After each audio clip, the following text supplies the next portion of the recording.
prior to Nuremberg, I was on a temporary assignment from the infantry to the Strategic Bombing Survey.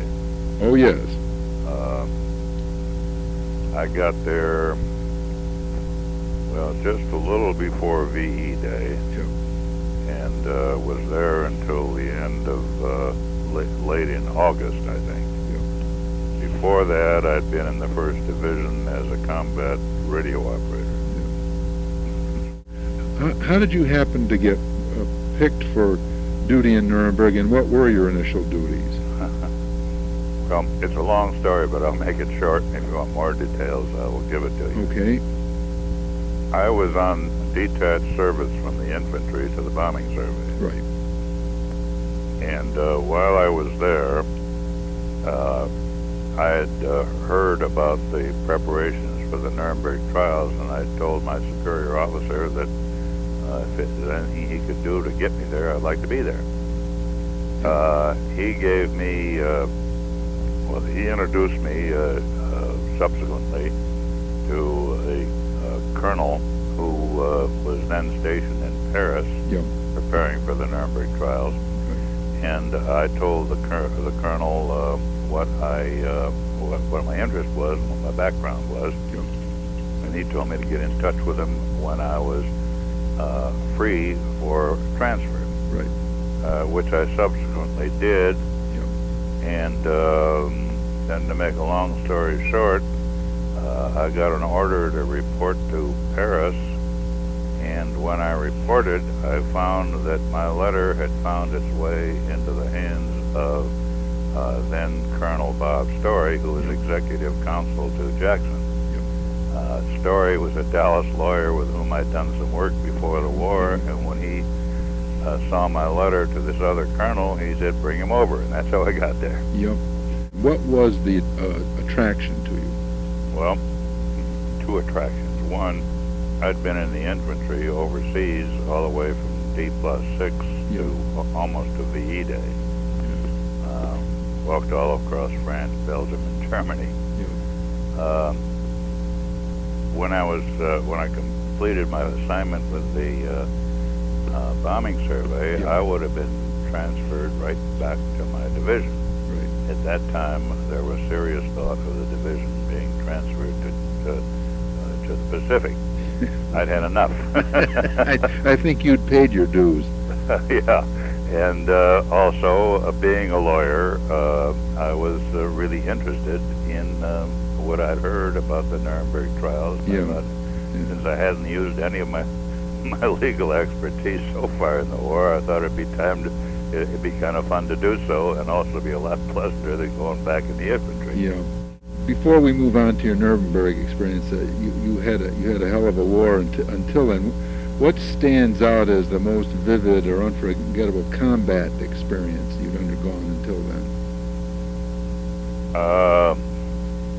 I was assigned, during the Battle of the Bulge, I was assigned to a Belgian outfit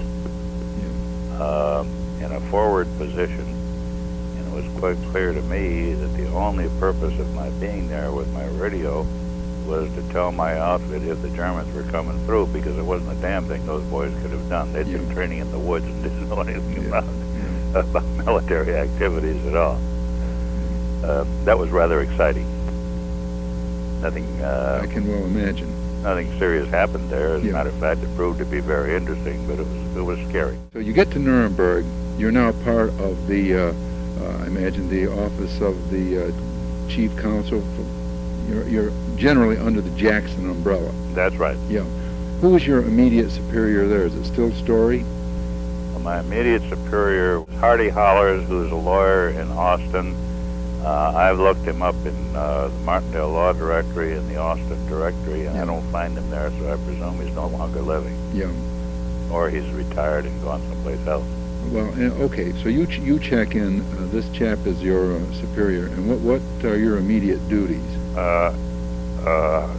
Colonel Hollers was working under Story in the so-called documentation section. And my job was basically, at the first, was just to screen documents relating to certain specific aspects of the case. I imagine by now you're familiar with procedures. We would get summaries of documents as the document reviewers analyzed them. Yeah. And then if you saw a summary of a document that you thought would be of interest to your aspect of the case, you would ask for the document in a translation of it. Yep. And at that time, I was working on the looting of art treasures, the Einsatzstab Rosenberg. Right.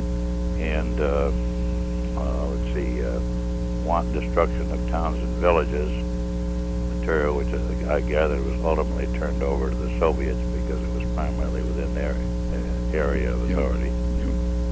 And that was basically it. At that time, my main function was just the art looting program. Yep. So you're preparing documentary evidence. Right. The people who send you these summaries, from which you'd make the determination if they are useful to you, who are these people? They were lawyers. Almost all of them were, to my recollection, were lawyers. Yeah, yeah. I assume they're probably young lawyers. Yeah, that's right. Okay, so these guys a document comes into their hands. They must have it in some translated form as well. I mean, I assume most of these people are Americans and Brits. Now, there were a lot of people on that team who were basically German refugees. Yeah. Who had gone into the United States Army. Okay, so they can read it either way. Pardon? They can read it either way. They can read it either way, right. And they can make an initial summary. That's so that right. You don't have to plow through everything. So, in other words, you're, in a sense, getting the cream off the top of these documents. You look at it, right. And you say, well, this is interesting, that's not interesting. If it is interesting, you go back for the whole document. Right. You want to make sure I understand that procedure. And then if I would get a document and I felt that there must be something more pertaining to this same item, Yeah. I would go ahead and tell them and ask them to keep their eyes open for anything related to this specific transaction. Things were moving along pretty fast and in quite a state of confusion, and everybody was concerned. There had been no procedure had actually been agreed on as to how this enormous mass of documentation was going to be presented. Right. Another chap who is a Dallas lawyer, I hadn't known him before the war. Yeah. By the name of George C., who's still around incidentally. Yeah. And I were both on Holler's staff, and we sat down and we said, this is a mess, nobody's doing anything, and we're getting fairly close to the trial date, which is the end of November. Yep. And we devised what we thought would be a useful system for presenting these documents. And this concept of having document books with the translations and trial brief and so forth. And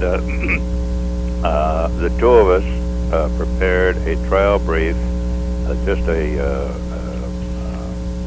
sample trial brief for using our theory on the looting of art treasures. Yeah. And we took that to Colonel Story and told him we thought this would be a good way to cut through this morass and have some orderly procedure for handling the document presentation at the trial. Yeah. And he took it to Jackson's staff and so forth and so on, and they adopted that procedure. And that became ultimately the way all of the nations presented their cases at the trial. Yeah. Colonel Story was a very conscientious fellow, very high standards of ethics. I had worked with him, as I said before the war, so I had known him. He was not brilliant, but he was competent and thorough and dedicated. He was not a good administrator. Could you elaborate on that a bit? He wasn't very good at detail. He's more of a policy man than a detail man, although he had responsibility for lots of detail. Frankly, he was a bit over his depth, I think, in the kind of job he had. You needed someone who was more more effective in managing people and in saying that things get done. He wasn't really a good executive. This chap said to me that Story was a pretty good man, as you've said, an admirable man, but that he had to be propped up in this position by able younger people who really held him up so that he wouldn't fall on his face. Is that too strong? No, I don't think it is. He had a good presence.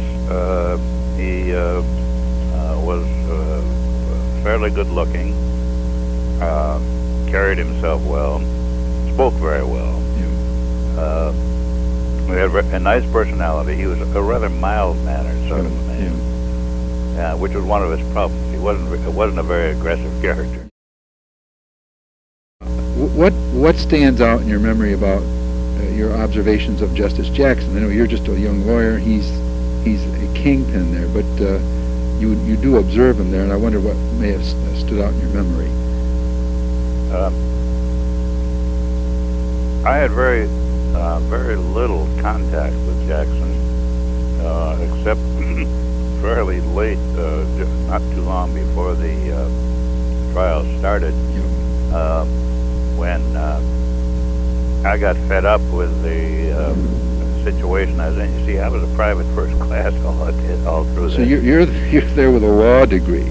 You're there with a law degree. Right. You're doing a high level of professional work. There are boy majors and boy lieutenant colonels all around you. Right, and a lot of them, I had to depend on them to get my work done. Yeah. Now, you know what would happen when I would ask for priority in getting a document from a colonel. So how did you handle this? Well, it got to be very tough. I was lucky. I had an assistant who was a captain. And he was a nice guy. I got along with him. And he didn't resent the disparity in our rank. Because he wasn't a regular army man anyway, and he didn't wear his bars too heavily. Yeah.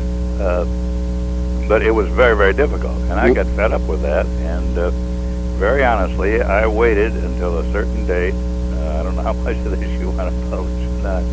I waited until a date when I was eligible to go back to the States on point. I had already been appointed to present the case against the whole case against Alfred Rosenberg, and I was constantly frustrated. And what really drew it to a head was we had a regular, I think, a Monday evening session at the Park Hotel. The Grand Hotel, yeah. The Grand Hotel, in which various people would talk about their responsibility for the case, and we would discuss problems that they had, so forth and so on. Well, the evening came around when I was responsible for telling the group about my preparation for the summation against Rosenberg. Right. And it was a miserable, snowy night, as I recall, and I went to the Grand Hotel. And that was an officer's hotel. And the guard outside wouldn't let me in. But here was Justice Jackson and Bob Story, and all these big shots waiting around for lowly Brudno. And I was standing out in the snow. And finally, Story, who was a very impatient guy anyhow, he came out to see what was going on. And he said, Brudno, he says, why are you standing out here? I said, the sergeant won't let me in. So the following day, this time I'd already been thinking about trying to put pressure on Jackson to change my status. So the following day, I went into Jackson's office, since this was now fresh in his mind, and he could see what I was putting up with.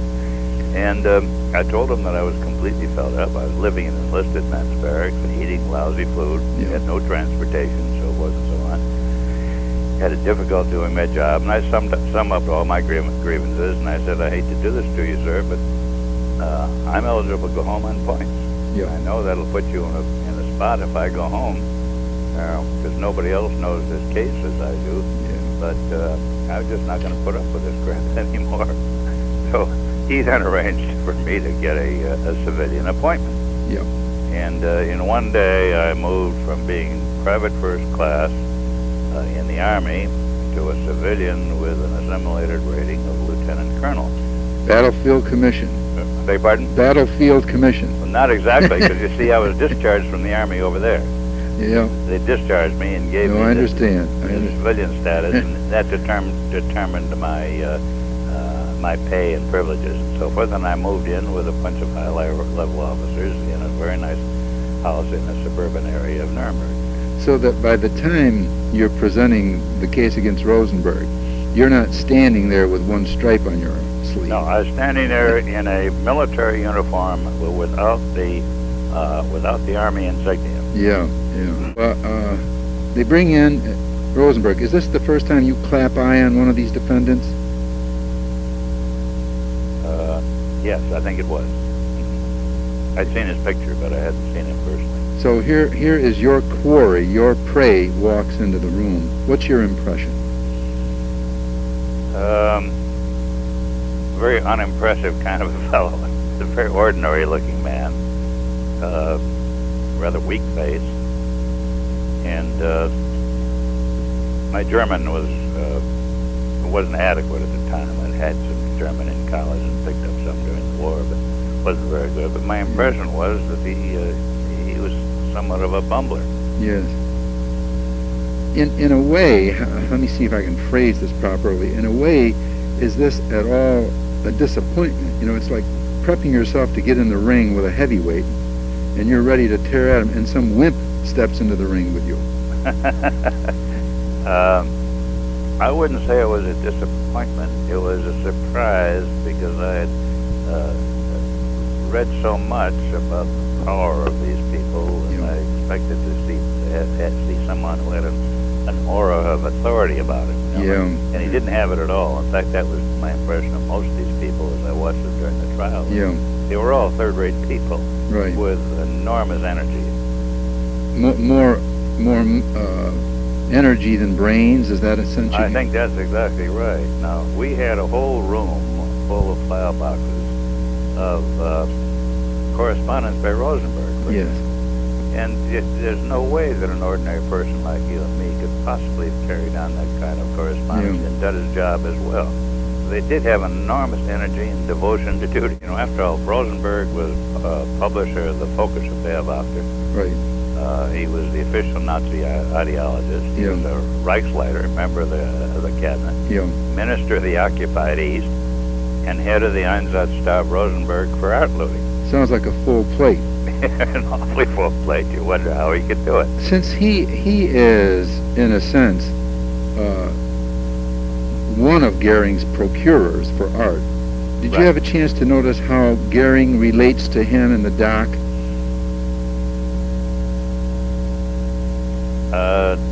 No, you really couldn't get much impression of that because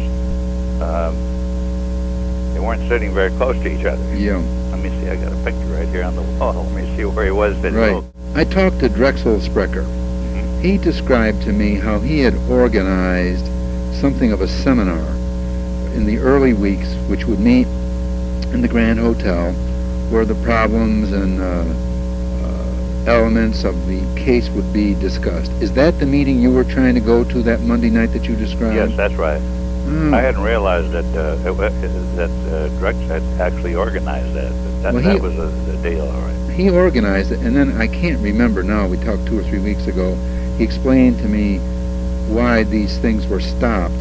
It may have been Story did it. It was one of his superiors told him to stop. I don't know why. The way he described it sounded like a good idea, but then they were ended. But that's where you were going. Yeah, that's right. Mm-hmm. In the position that I had, I had never even considered that I would get an opportunity to appear in the courtroom. Yeah. And it so happened that I appeared twice, once as assistant to Story, when he presented the art looting case, and the other time when I presented the summation against Rosenberg. Yeah.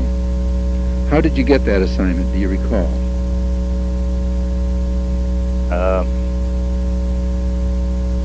I was just called in one day by Story, and he asked me how I would like to present the summation against Rosenberg. I guess it was on the basis of the work I'd done on the art looting matter, and on the trial brief that I'd prepared.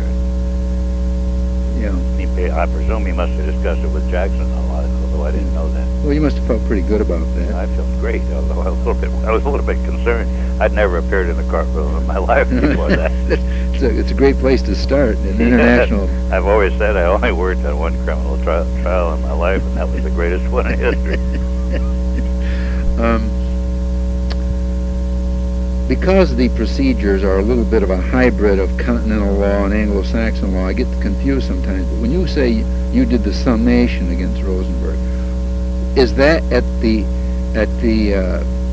when does that happen in the sequence of events in this trial? Well, the way the thing was structured was first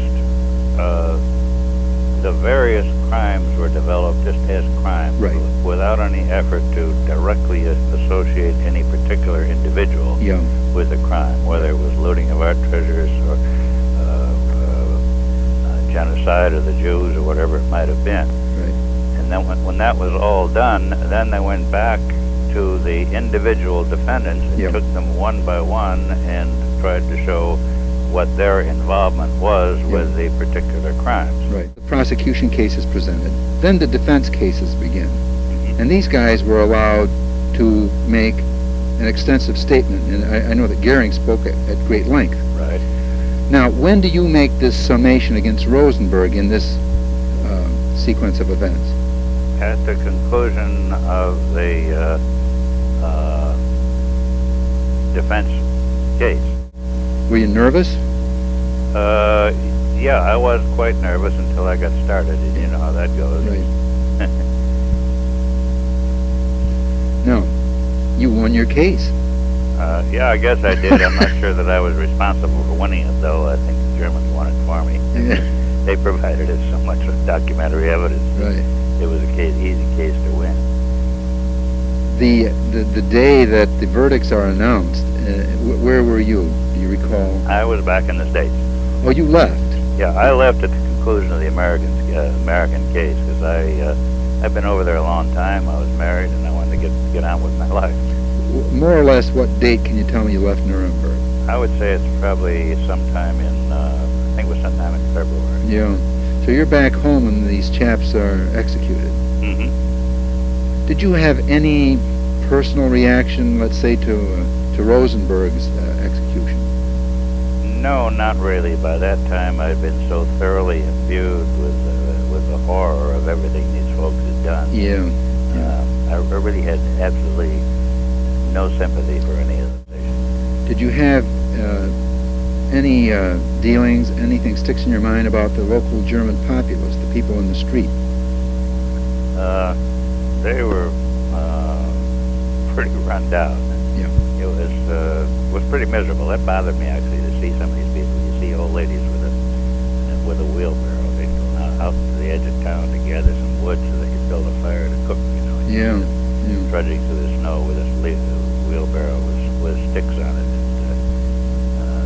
elderly men following the GIs and picking up their cigarette butts when they threw them away, and they'd put them in a little can or something, and then they'd either smoke them in a pipe or make cigarettes out of the butts, you know. Yeah. And I didn't particularly enjoy it. Harris. But Whitney, I got to know very well. In fact, I'm still a good friend of his. Yeah, that's right. He suggested very strongly that I talk to you when I interviewed him the other day.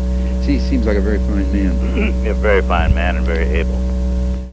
Well, of course, most outstanding memory were the days when I presented my aspect of the case. Yeah. I had a wild battle. I don't know if anybody told you about that. Excuse me, with Lord Lawrence when I presented my case. Oh, I would love to hear about that. Well, I'll give you a little bit of background. Yeah. As I told you, I prepared the case for a story to present on the art looting program. Right. And I'd prepared the brief and I prepared the trial presentation. Yes. So while he was up doing them, there was actually reading what I had written. Yeah. And I was sitting at the table next to him. Yeah. Lord Lawrence was a very testy fellow, and he had a tendency to get to be a little impatient, wanted to get on with things. And Story, as I said, is not a very aggressive guy. So he took what I considered to be a beautiful presentation and emasculated it because Lord Lawrence would say, well, we've heard enough of that, can't we get on? And so the story would flum through and skip 4 or 5 pages and go on. This happened, 3 or 4 times. Yeah. And really lost the thrust of how I'd wanted it presented. Right. So I got mad, and I'd seen this happen a number of times. And so before I went into the trial, I talked with Jackson, and I told him what had happened, and I said this has happened a number of times, and the important aspects of the case are just dropping through the cracks. Yeah. I said, I don't have anything to lose over here. I'm nobody anyway, and I'm just not going to let that happen. I said, I'm going to stand my ground. I'm going to pare my case down to what I consider to be the absolute minimum, and I'm going to insist on getting into the record everything that I think belongs in the record. Yeah. So I had a long document that I felt was necessary to read into the record because it showed virtually the whole chain of authority in the Rosenberg organization, and it tied him in structurally with the things that the crimes which were alleged to have been committed. Yeah. So I started reading this document, and I don't remember how long it was anymore, but it was quite long and boring. And Lord Lawrence finally stopped me and asked me to skip over this document and proceed with the next item. Yes. And I pointed out to him that I felt that the document was essential in order to show the defendant's direct responsibility for certain things. Yeah. I felt it was essential. And he kept insisting that I get on with it, and I said, I'll be happy to get on as the tribunal is satisfied that I have established this connection.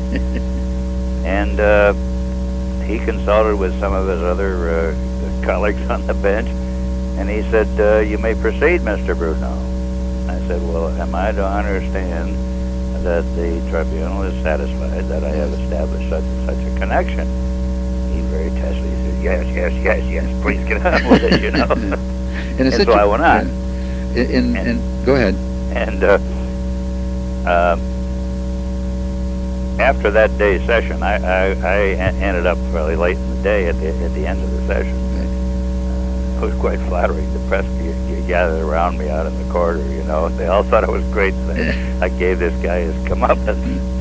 And then the following morning, after a couple of preliminaries, I was sitting at the trial table and waiting to finish my presentation. And he finally said, Lord Lawrence turned to me and he says, are you ready to proceed? And I said, yes, sir. He says, well, you may proceed without further interruption. Somebody apparently had gotten to him and said he was awful tough on that young fella. That raises one point I'm curious about. In that situation, do you use the American forms of address towards the bench? I mean, is he your honor? How would you have raised your points in addressing Sir Geoffrey? I addressed him as Your Honor. Your Honor. The British, of course, addressed him always as Your Lordship. Yes. One thing you said that I'm curious about, you mentioned now at least 2 occasions when you, a very young, very junior lawyer in this operation, are able to go and speak to the chief American prosecutor, a Supreme Court Justice, Robert Jackson. Is he that approachable? I found him rather approachable. Again, I think probably because of the fact that I'd had a good relationship with Story, and Story had told me that he'd worked with me before the war and he liked my work and so forth and so on. So I never had any trouble with him. In fact, when I got to be discharged, he gave me his private plane. And that's another long story, which is probably not relevant, but I'll tell you about it. Yeah, go ahead. I went to, he gave me his plane once he decided that he was going to arrange for me to get a civilian assignment. Yes. And he told me to go to Frankfurt and get my civilian contract, and then I could go to Bamberg, which was the discharge center, and get myself discharged from the Army. Right. So I went out the airport, cranked up the plane. I had a pilot and a co-pilot, and just me in the plane. And I was still private first class, of course. Yeah. So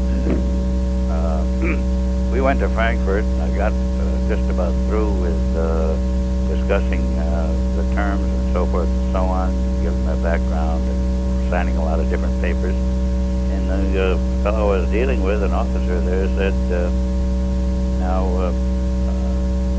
let me see your, let me see your discharge. I said, well, I don't have a discharge. Nobody told me I had to get one before coming here. Yeah. He said, well, we can't sign a contract with a military man. Yeah. And so I said, what do I do? They said, well, you go to Bamberg and get your discharge, and then you'll have to come back here. Yeah. So I went to Bamberg, and I had the same damn thing.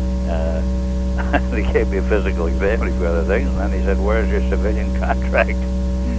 I said, I don't have a contract. They told me I had to come here. It's catch-22. Yeah, catch-22. They said, well, we have an obligation to return you back to the States unless you have something to maintain you over here. We can't discharge unless you have a contract.